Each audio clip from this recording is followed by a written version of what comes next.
नमस्कार, वंदे मातरम। मैं हूं श्याम गिरी। आप देख रहे हैं हमारा चैनल मुद्दा भारत का। मुद्दा भारत का यानी मुद्दा आपका।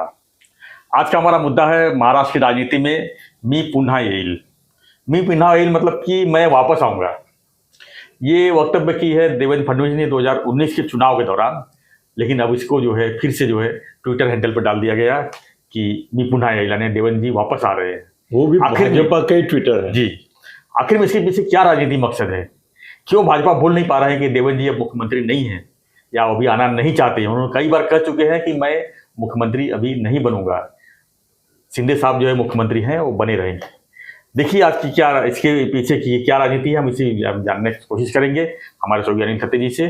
सर क्या कहेंगे सर, ये मी पुन्हा येईल वाला जो एक बीमारी है भाजपा को जो है लगी हुई है और जो हट छूट नहीं रही है ये, और लोग इसमें अलग अलग रस निकाल रहे हैं। आखिर में फडणवीस जी इसके पीछे क्या सोच रहे होंगे सर? क्या लगता है उनको? सर आपने क्या निष्कर्ष निकाला जब आपको पता चला कि ऐसा ऐसा एक ट्वीट आया जी और 1 घंटे के बाद वो डिलीट भी किया गया? जी जी जी। तो आपने क्या निष्कर्ष निकाला या ऑब्जर्वेशन आपका क्या था? आपने क्या सोचा कि ये क्यों आया है और किस सर इसमें ऐसा है कि 2022 में जब महाविकास आघाड़ी की जो है 2.5 साल समाप्त हुई और शिंदे साहब जो है बगावत करके मुख्यमंत्री बने, जिस दिन से मुख्यमंत्री बने हैं तब से भाजपा जो है अस्वस्थ है, भाजपा के लोग अस्वस्थ है। सीधी सी बात है। 105 106 जिसका विधायक है वो आज देखा है मुख्यमंत्री में नहीं है। वो 40 विधायक लेके आपको ब्रेक करता हूँ। कल शरद पवार ने ये बताया कि मेरे पास अगर 105 आमदार होते जी तो मैं कतई मुख्यमंत्री पद छोड़ता नहीं।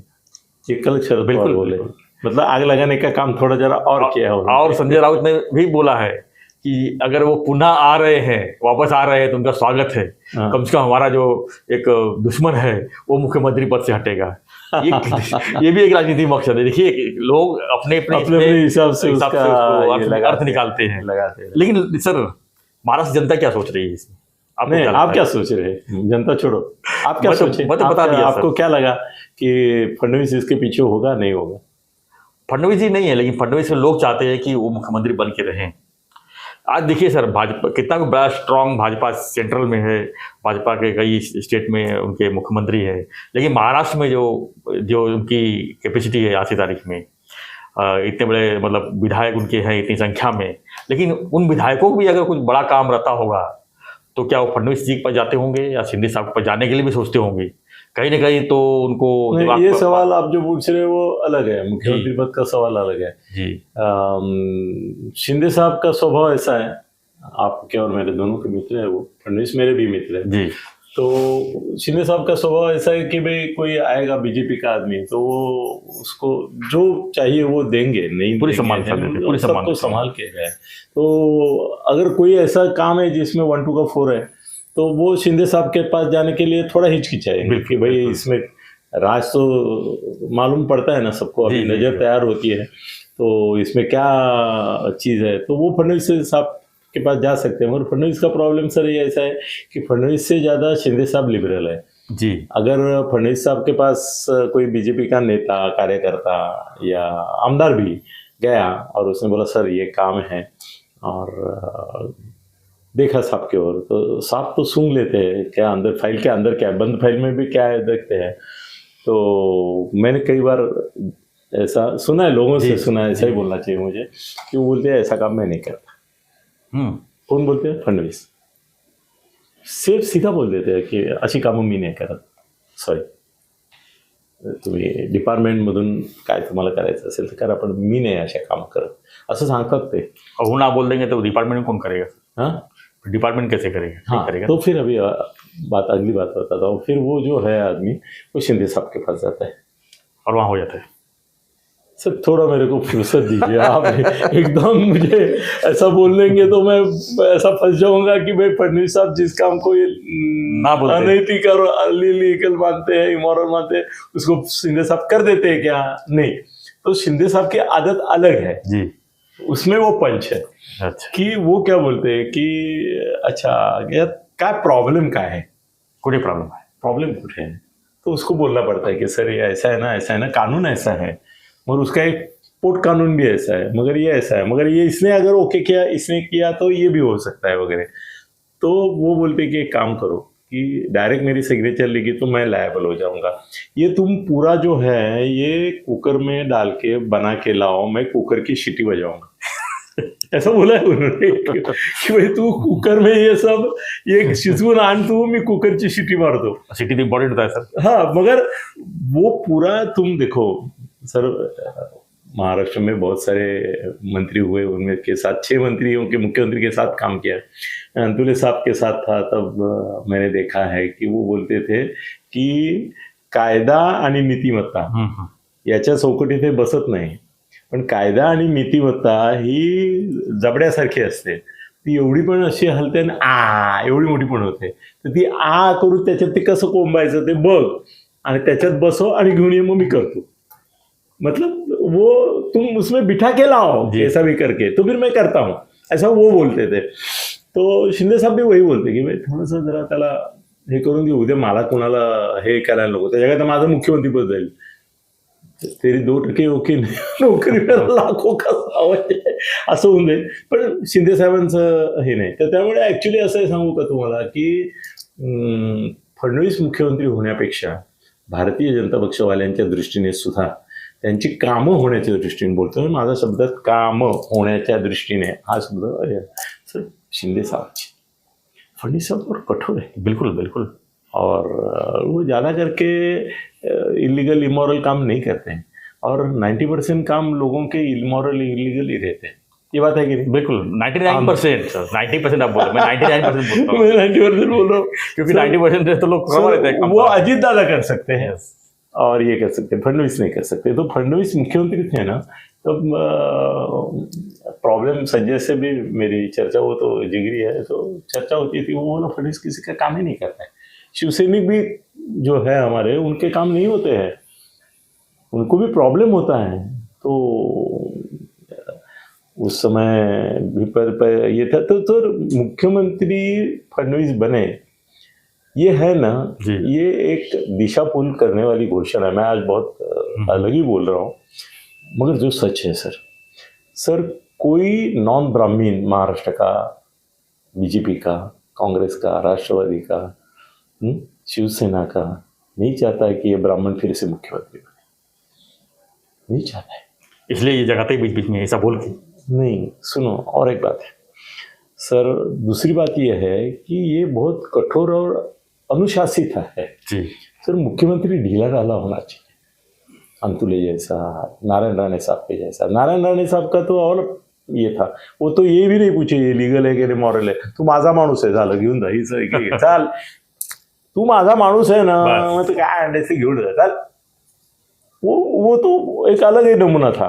मनोहर जोशी तो थे, उनका अलग था, थोड़ा अलग मुख्यमंत्री, उनके बारे में मैं साथ में काम किया हूँ करके बताता हूँ। मनोहर जोशी बोलते थे कि अच्छा मातोश्री ने बोला है ये काम करने को मुझे, हाँ, तो उसको थोड़ा सा घुमाते थे, पहले बोलते थे इसके पास जाओ, उसके पास जाओ, फिर उसको उनको मालूम था कि मेरी से बिना तो होने वाला नहीं, तो बाद में वो घूम फिरा के आता था, बोलता था सर ये नहीं हुआ, वो नहीं हुआ, इसने ये प्रॉब्लेम निकाला, उसने निकाला, तो वो आराम से बोलते थे हे बघ तू मातोश्रीवर किती नाचलास ना तरी पिताश्री थे।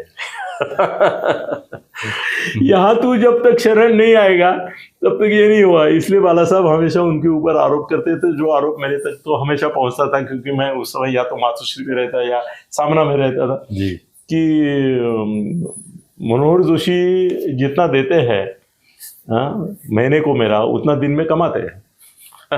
ऐसा उनका आरोप था, और वो झूठ नहीं था जी। नारायण राणे ने तो आखिर बाला साहब को यही बताया कि वो महीने में आपको जितना देते हैं मैं दिन में दूंगा, करके उनको मुख्यमंत्री बनाया, ये भी बात है ना। तो अभी आते हैं फडणवीस साहब के पास। सर फडणवीस साहब के दुश्मन उनके पार्टी में ज्यादा है और बाहर के पार्टी में कम है। क्या बात, वो लोग जो है ना वो चाहते हैं कि फडणवीस की बला टल जाए, क्योंकि अभी कैसा है ना, फडणवीस महाराष्ट्र के मोदी है, डिसिप्लिन से वो सबको बहुत टाइट रखे हैं। तूने ये काम किया नहीं, तेरे को ये बताया था, तूने ये काम नहीं किया, और पैसे खाने के ऊपर भी मर्यादा है सबके। तब भी बीजेपी के लोगों को खाने के लिए मुश्किल होता था, शिवसेना वाले अनाप शनाप खाते थे, क्योंकि बाला साहब अपना फडणवीस और इनके बीच में ऐसा एग्रीमेंट हुआ था कि भाई शिवसेना वाले जो खाएंगे उसके बारे में हम नहीं बोलेंगे, उनको जो खाना है मेरी सिग्नेचर से खाऊं मैं, तुम्हारे सिग्नेचर जो खाना है खाओ, तो खाते थे अनाप शनाप सब कुछ। ये जो है फडणवीस, वो ना खाऊंगा ना खाने दूंगा वाले, तो बीजेपी के मंत्रियों की हालत खराब हो जाती थी, अभी भी है ना। अभी पार्टी का फंड आता है, ये आता है, तो पहले कैसा था, यहाँ से आया वहां गया, बीच में किसने खाया किसने देखा। अभी ऐसा नहीं होता है, वो पार्टी फंड के ऊपर भी उनकी नजर है। बावनकुळे हो या चंद्रकांत दादा हो, कोई भी हो, वो अनाप शनाप खर्चा नहीं कर सकते, उनको हिसाब देना पड़ता है फडणवीस साहब को, कहाँ से आया, कितना आया, किसने दिया। और उन्होंने भी एक सिस्टम बना के रखी है कि पहले फडणवीस साहब के पास आएगा, फिर वो पार्टी को देंगे, पार्टी वाला डायरेक्ट नहीं कलेक्ट करेगा। तो उसकी वजह से वो भी नाराज है सर। तो कुल मिला के पहली बात तो मैं आपको ये बताता हूँ कि फडणवीस महाराष्ट्र के मुख्यमंत्री कभी नहीं बनेंगे। अभी की बात छोड़ो, आने वाले दिन में कभी नहीं सर। अभी महाराष्ट्र का मुख्यमंत्री ब्राह्मण होगा ही। वो दिन गए जब बाला साहब ठाकरे थे जिन्होंने मनोहर जोशी को बनाया। वो मजबूरी थी कि सीकेपी ठाकरे को बनाया, वो बीजेपी की मजबूरी थी उस समय की कि फडणवीस को बनाया। वो भी ऊपर से आए करके, यहाँ के लोग नहीं देते थे उनको चांस। अभी ब्राह्मण नहीं बनेगा महाराष्ट्र में, अभी महाराष्ट्र में ओबीसी या मराठा, इन दोनों में से ही एक बनेगा। अगर बीजेपी की चलेगी तो ओबीसी बनेगा, अगर मराठा का दबाव रहा तो मराठा बनेगा। सर और भी एक बात लिख लो, आज वीडियो रिकॉर्ड करके रखो दोस्तों, फडणवीस कभी भी मुख्यमंत्री महाराष्ट्र के ना तो 2.5 साल के, भाई 1 साल के बाद, चुनाव के बाद, 2024 के चुनाव के बाद, बहुत सारे लोग क्या बोलते हैं, 2024 मध्ये निवडणुकीमध्ये आमचा चेहरा एकनाथ शिंदे राहणार। क्या बोलते हैं, एकनाथ शिंदे ही चेहरा लेंगे, खुद फडणवीस भी बोलते हैं। और ये डेंजरस बात है सर। तुम क्या बोल रहे हो, 2024 में चेहरा मुख्यमंत्री पदाचा चेहरा आमचा तो राहील, और ये नहीं बोलते कि 2024 के बाद भी वही मुख्यमंत्री रहेंगे। मुझे वो चाहिए। 2 बातें हो रही है इसमें 2 बातें हैं ना कि मुख्यमंत्री पद के उनको मुख्यमंत्री रहेंगे और चुनाव लड़ेंगे। अभी जरा शिवराज सिंह चौहान है, वो भी लड़ रहा है, उधर भी लड़ रहे हैं। सुशील कुमार सिंधे सीएम थे, हाँ, उनका चेहरा लेके कांग्रेस चुनाव लड़ी, हाँ, बाद में सीएम कौन बना? विलासराव देशमुख बने। तो यही होने वाला है। नहीं, यही होने वाला नहीं है, उसके अलग कारण है, वो बताऊंगा मैं। सर शिंदे साहब भी कच्चे गुरु के चले नहीं है।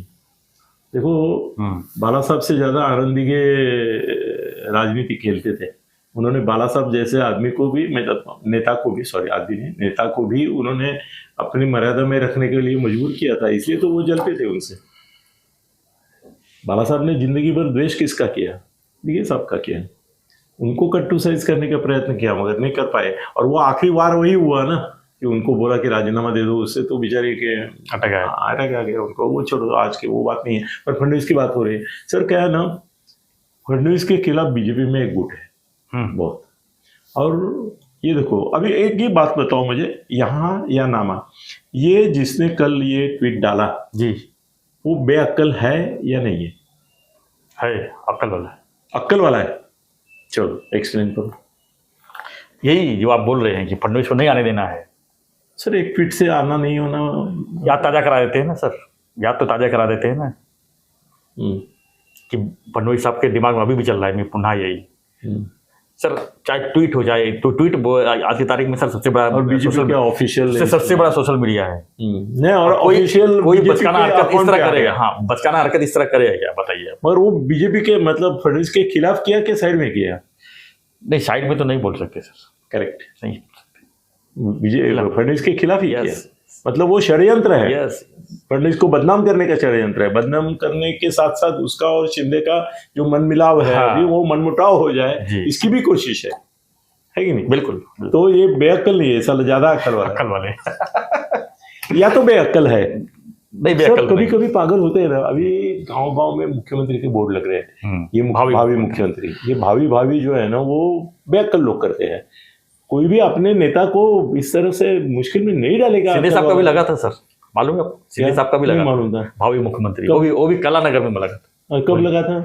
जब वो बगावत करने के बाद? नहीं, पहले, बगावत के पहले। हाँ, क्या बात? यस, और उन्होंने बोर्ड निकलवाया, हाँ निकाला साहब ने गया। निकलवाया बोर्ड। हाँ, अरे हाँ, ऐसा ना बोलाओ। हाँ बराबर है ना सर। इतना क्यों, एक बार मैंने ऐसा बोला कि नरेश मस्के अगला आमदार है, तो मेरे घर आ गया बोला बचाओ। मैं बोला क्या हो गया? बोला मेरा ऐसा नाम मत डालो, कुछ ऐसा मेरा नाम भी मत डालो, जी। मैं जहाँ हूँ सुखी हूँ। ऐसा तुम डालोगे तो मेरे 100 दुश्मन जाग जाएंगे। बिल्कुल। वो होता ही है। आपने बोला अभी सर, फडणवीस साहब की मनस्थिति मैं जानता हूँ, बहुत करीब से उनका दोस्त हूँ, और बातें करते हैं हम प्यार से, और ऑफ द रिकॉर्ड बहुत बोलते हैं, उसमें से कुछ बोलने के लिए मना है, मगर फिर भी बोलता हूँ मैं।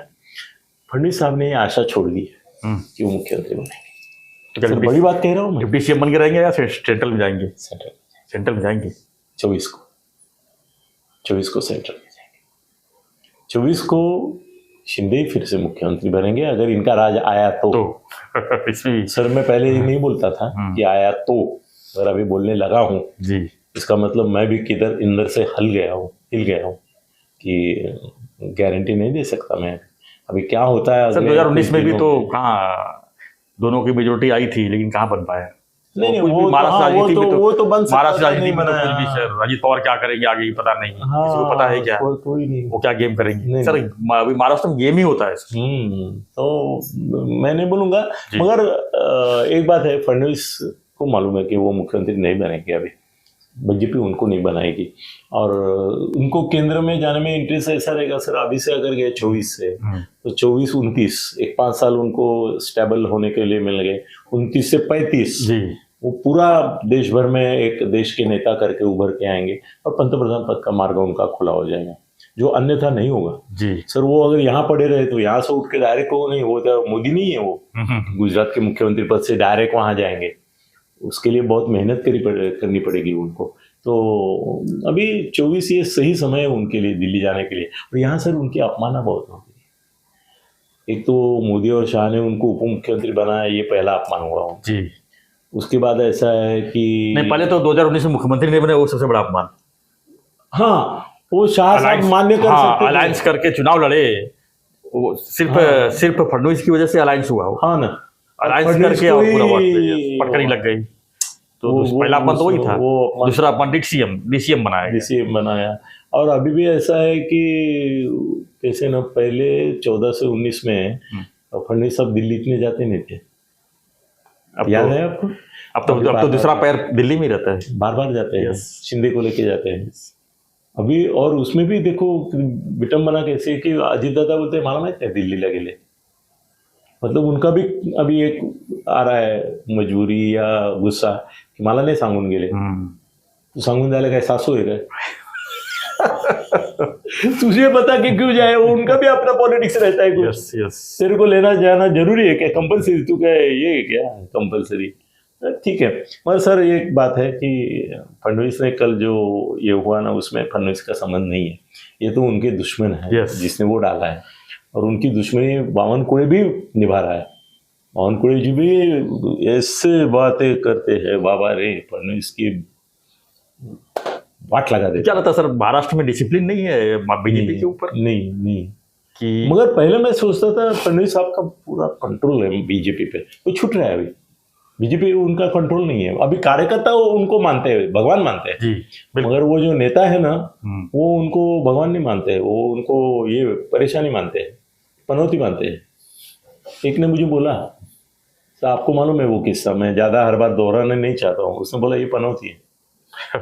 कौन? फडणवीस। बोला किसने? इनके महाराष्ट्र के अध्यक्ष।